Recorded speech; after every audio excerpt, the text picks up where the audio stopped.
ਵਾਹਿਗੁਰੂ ਜੀ ਕਾ ਖਾਲਸਾ ਵਾਹਿਗੁਰੂ ਜੀ ਕੀ ਫਤਿਹ। ਮੈਂ ਤੁਹਾਡੀ ਹੋਸਟ ਨੀਲਮ ਕੌਰ ਤੇ ਮੈਂ ਟੀਵੀ 84 ਦੇ ਸਾਰੇ ਦਰਸ਼ਕਾਂ ਦਾ ਹਾਰਦਿਕ ਸਵਾਗਤ ਕਰਦੀ ਹਾਂ ਪ੍ਰੋਗਰਾਮ ਸੱਚੋ ਸੱਚ ਵਿੱਚ। ਰੋਜ਼ਾਨਾ ਦੀ ਤਰ੍ਹਾਂ ਤੁਹਾਡੇ ਤੇ ਸਾਡੇ ਹਰਮਨ ਪਿਆਰੇ ਡਾਕਟਰ ਅਮਰਜੀਤ ਸਿੰਘ ਮੇਰੇ ਨਾਲ ਬੈਠੇ ਹੋਏ ਨੇ। ਆਓ ਉਹਨਾਂ ਨਾਲ ਮਿਲ ਕੇ ਪ੍ਰੋਗਰਾਮ ਸ਼ੁਰੂ ਕਰਦੇ ਹਾਂ। ਜੀ ਡਾਕਟਰ ਸਾਹਿਬ, ਅੱਜ 8 ਅਪ੍ਰੈਲ 2014 26 ਚੇਤਨਾਨਸ਼ਾਹੀ ਸੰਮਤ 546 ਦਾ ਦਿਨ ਹੈ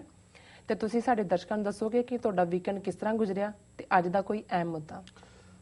ਸਭ ਤੋਂ ਪਹਿਲਾਂ ਤਾਂ ਮੈਂ ਆਪਣੇ ਟੀਵੀ 84 ਦੇ ਦਰਸ਼ਕਾਂ ਸਰੋਤਿਆਂ ਤੋਂ ਮਾਫੀ ਚਾਹੁੰਦਾ ਜੀ ਕਿ ਕੱਲ ਦਾ ਪ੍ਰੋਗਰਾਮ ਅਸੀਂ ਨਹੀਂ ਕਰ ਸਕੇ। ਉਹਨਾਂ ਨੂੰ ਰਿਪੀਟ ਦੇ ਨਾਲ ਹੀ ਗੁਜ਼ਾਰਾ ਕਰਨਾ ਪਿਆ ਜੀ। ਉਹਦਾ ਕਾਰਨ ਇਹ ਸੀ ਕਿ ਵੀਕਐਂਡ ਮੈਂ ਵਾਸ਼ਿੰਗਟਨ ਡੀਸੀ ਸੀ, ਦੋ ਖਾਸ ਸਮਾਗਮ ਸਨ ਉੱਥੇ ਜੀ। ਇੱਕ ਸਾਡੇ ਬੜੇ ਪਰਮ ਮਿੱਤਰ ਚੱਠਾ ਸਾਹਿਬ, ਉਹਨਾਂ ਦਾ ਸਮੁੱਚਾ ਪਰਿਵਾਰ ਹੀ ਜਿਹੜਾ ਪੰਥ ਨੂੰ ਸਮਰਪਿਤ ਹੈ ਜੀ ਜੀ। ਉਹਨਾਂ ਦਾ ਇੱਕ ਖਾਸ ਸਮਾਗਮ ਸੀ ਜਿਹਦੇ ਵਿੱਚ ਮੈਂ ਸ਼ਿਰਕਤ ਕੀਤੀ ਐਤਵਾਰ ਨੂੰ। ਔਰ ਦੂਸਰਾ ਸਮਾਗਮ ਗੁਰਦੁਆਰਾ ਸਿੰਘ ਸਭਾ ਬ੍ਰੈਡਕ ਰੋਡ ਦੇ ਉੱਤੇ ਜਿਹੜਾ ਪ੍ਰਮੁੱਖ ਗੁਰਦੁਆਰਾ ਹੈ ਮੈਟਰੋ ਏਰੀਆ ਦਾ ਜੀ, ਉੱਥੇ ਵੀ ਸਾਡੇ ਸਹਿਯੋਗੀ ਪੁਰਾਣੇ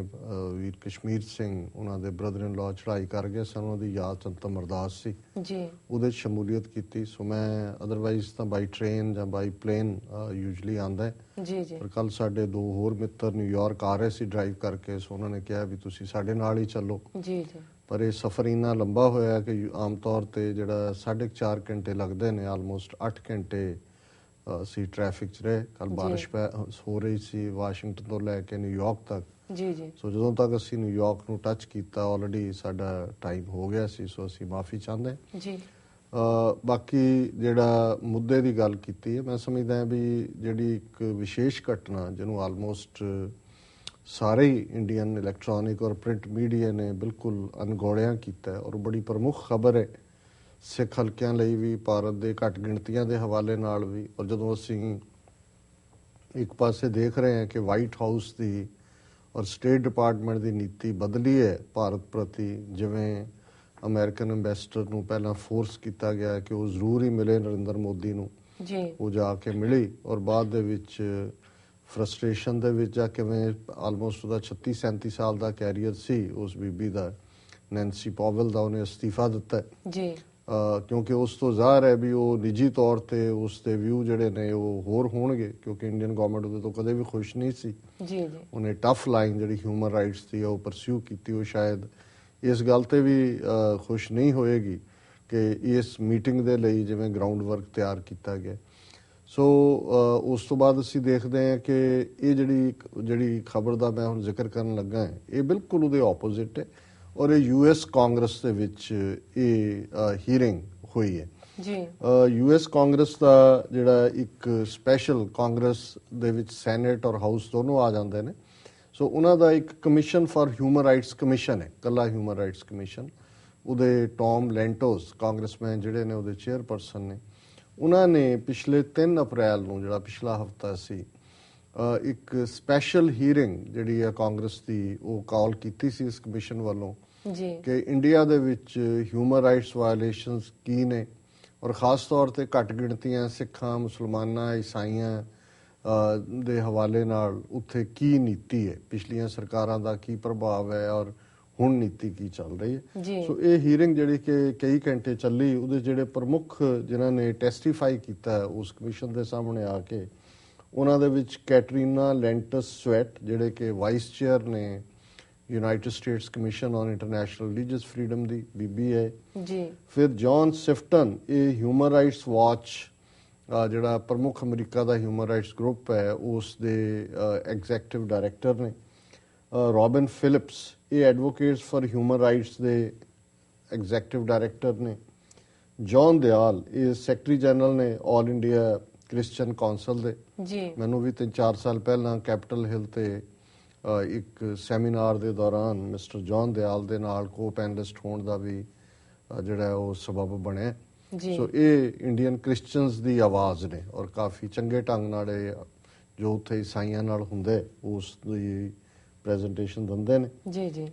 ਇਸ ਤੋਂ ਇਲਾਵਾ ਜਿਹੜੇ ਮੁੱਖ ਤੌਰ ਤੇ ਕਾਫੀ ਗੱਲਬਾਤ ਵੀ ਕੀਤੀ ਇਹ ਸਾਰੇ ਕਮਿਸ਼ਨ ਹੀਅਰਿੰਗ ਦੌਰਾਨ, ਉਹ ਕਾਂਗਰਸਮੈਨ ਜੋਸਫ ਪਿਟਸ ਨੇ, ਇਹ ਐਗਜ਼ੈਕਟਿਵ ਮੈਂਬਰ ਨੇ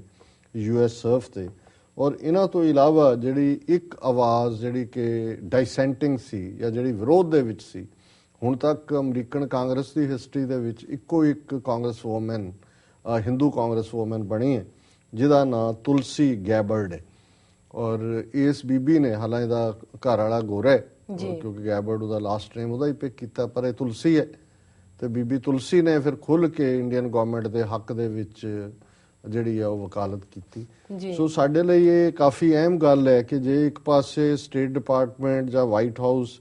ਇੱਕ ਵੱਖਰੀ ਨੀਤੀ ਲੈ ਰਿਹਾ ਤੇ ਯੂਐਸ ਕਾਂਗਰਸ ਦੇ ਵਿੱਚ ਘੱਟੋ ਘੱਟ ਹਿਊਮਨ ਰਾਈਟਸ ਕਮਿਸ਼ਨ ਨੇ ਜਿਹੜਾ ਘੱਟ ਗਿਣਤੀਆਂ ਦੇ ਹੱਕ ਦੇ ਵਿੱਚ ਇਹ ਹੀਅਰਿੰਗ ਨੂੰ ਕਰਵਾਇਆ। ਔਰ ਮੈਂ ਇਹਦੀ ਕਿਉਂਕਿ ਓਰੀਜਨਲ ਜਿਹੜਾ ਵਰਜ਼ਨ ਹੈ, ਔਰ ਇਹਨੂੰ ਜੇ ਅਸੀਂ ਇਹਨੂੰ ਓਰੀਜਨਲ ਨਹੀਂ ਲਵਾਂਗੇ ਤਾਂ ਕਈ ਵਾਰ ਇਹ ਕਿਹਾ ਜਾਂਦਾ ਵੀ ਅਸੀਂ ਸ਼ਾਇਦ ਐਗਜ਼ੈਜਰੇਟ ਕਰਦੇ ਹਾਂ ਜੀ। ਸੋ ਇਹ ਜਿਹੜੀ ਰਿਪੋਰਟਿੰਗ ਹੁਣ ਇੱਥੋਂ ਦੇ ਮੀਡੀਆ 'ਚ ਆਈ ਹੈ ਉਹਦੇ 'ਚ ਬਿਲਕੁਲ ਇਹੀ ਕਲੀਅਰ ਹੈ। ਉਹਦੇ 'ਚ ਬਿਗਨਿੰਗ ਉਹ ਇਹ ਹੁੰਦਾ ਹੈ ਕਿ with ਸਕੇਅਰਸਲੀ 3 days to go before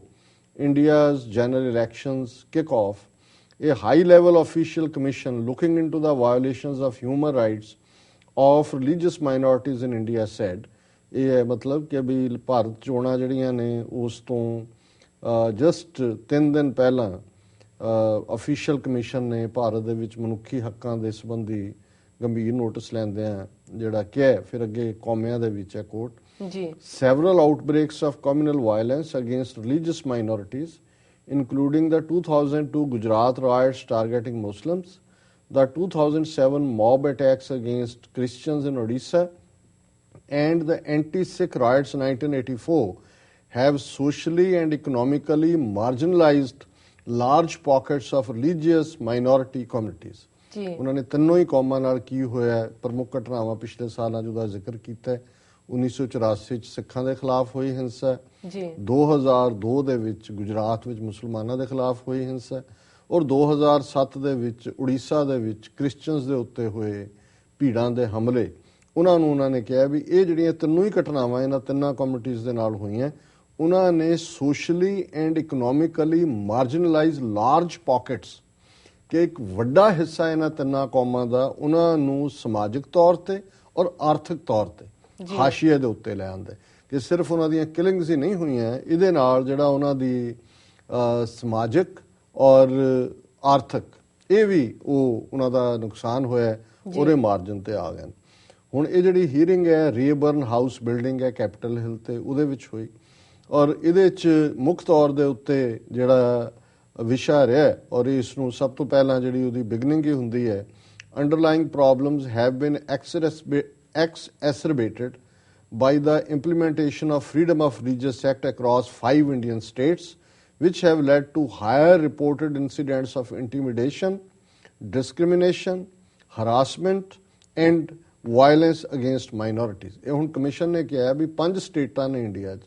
ਜਿਹਦੇ 'ਚ ਐਂਟਾਈ ਕਨਵਰਸ਼ਨ ਲਾਜ਼ ਦੇ ਥੱਲੇ ਜਿਹੜੇ ਕਾਨੂੰਨ ਬਣਾਏ ਗਏ ਨੇ ਕਿ ਜੀ ਕੋਈ ਜਿਹੜਾ ਉਹ ਕ੍ਰਿਸਚੀਅਨ ਜਾਂ ਮੁਸਲਮਾਨ ਜਾਂ ਸਿੱਖ ਹਿੰਦੂ ਤਾਂ ਬਣ ਸਕਦਾ, ਪਰ ਕੋਈ ਹਿੰਦੂ ਜਾਂ ਜਿਹੜਾ ਕੋਈ ਵੀ ਜਿਹਦਾ ਧਰਮ ਨਹੀਂ ਹੈ, ਜਿਵੇਂ ਆਦੀਵਾਸੀ ਨੇ ਉਹਨਾਂ ਦੀਆਂ ਆਪਣੀਆਂ ਪੁਰਾਣੀਆਂ ਪਰੰਪਰਾਵਾਂ, ਉਹ ਬਣੇਗਾ ਤਾਂ ਉਹਨੂੰ ਪਹਿਲਾਂ ਮੈਜਿਸਟ੍ਰੇਟ ਤੋਂ ਆਗਿਆ ਲੈਣੀ ਪਏਗੀ ਤੇ 6 ਹਫ਼ਤੇ ਪਹਿਲਾਂ ਦੱਸਣਾ ਪਏਗਾ, ਔਰ ਪੁਲਿਸ ਹਰਾਸ ਕਰਦੀ ਹੈ ਫਿਰ ਜਿਹੜਾ ਵੀ ਉਹਨਾਂ ਦੀ ਕੋਈ ਸੈਰੇਮਨੀ ਹੁੰਦੀ ਹੈ। ਸੋ ਉਹਨਾਂ ਨੇ ਇਸ ਦੇ ਵਿੱਚ ਸਗੋਂ 4 ਸ਼ਬਦ ਇਹ ਯੂਜ਼ ਕੀਤੇ ਨੇ ਕਿ ਵੀ ਇਹਨਾਂ ਕਾਨੂੰਨਾਂ ਦੇ ਥੱਲੇ ਘੱਟ ਗਿਣਤੀਆਂ ਦੀ ਇੰਟੀਮੀਡੇਸ਼ਨ ਹੋ ਰਹੀ ਹੈ, ਉਹਨਾਂ ਦੇ ਉੱਤੇ ਧੱਕਾ ਹੋ ਰਿਹਾ, ਡਿਸਕ੍ਰਿਮੀਨੇਸ਼ਨ ਹੋ ਰਹੀ ਹੈ, ਵਿਤਕਰਾ ਹੋ ਰਿਹਾ, ਹਰਾਸਮੈਂਟ, ਉਹਨਾਂ ਨੂੰ ਬਹੁਤ ਜਿਹੜਾ ਜ਼ਲੀਲ ਕੀਤਾ ਜਾਂਦਾ ਹੈ, ਔਰ ਵਾਇਲੈਂਸ, ਔਰ ਉਹਨਾਂ ਦੇ ਖਿਲਾਫ ਹਿੰਸਾ ਹੋ ਰਹੀ ਜੀ। ਦੈਨ ਹੁਣ ਜਿਹੜੀਆਂ ਵਿਟਨੈਸਿਸ ਆਈਆਂ ਜਿਨ੍ਹਾਂ ਦੇ ਮੈਂ ਆਲਰੇਡੀ ਨਾਂ ਲਏ ਨੇ, ਜਿਹੜੇ 5 ਮੇਜਰ ਆਰਗੇਨਾਈਜੇਸ਼ਨਸ ਹਿਊਮਨ ਰਾਈਟਸ ਦੀ ਜਿਨ੍ਹਾਂ ਨੇ ਆ ਕੇ ਟੈਸਟੀਫਾਈ ਕੀਤਾ ਜੀ, ਔਰ ਉਹਦੇ 'ਚ ਜੋਸਫ ਪਿਟਸ ਜਿਹੜਾ ਐਗਜ਼ੈਕਟਿਵ ਕਮੇਟੀ ਮੈਂਬਰ ਹੈ ਕਮਿਸ਼ਨ ਦਾ, ਔਰ ਕੁਝ ਸਾਲ ਪਹਿਲਾਂ ਖੁਦ ਭਾਰਤ ਗਿਆ ਸੀ, ਉਹਦੀ ਟੈਸਟੀਮਨੀ ਬੜੀ ਇੰਪੋਰਟੈਂਟ ਹੈ। ਉਹਨੇ ਜੋਸਫ ਪਿਟ ਨੇ ਕਿਹਾ ਕਿ ਮੈਂ ਇਹ ਗੱਲ ਕਹਿਣਾ ਚਾਹੁੰਦਾ ਕਿ ਜਦੋਂ ਮੈਂ ਉਹਨੇ ਕਿਹਾ who said that he had seen blood splattered walls in India and met with countless victims there, but instead of justice for victims there were signs of increasing impunity being witnessed।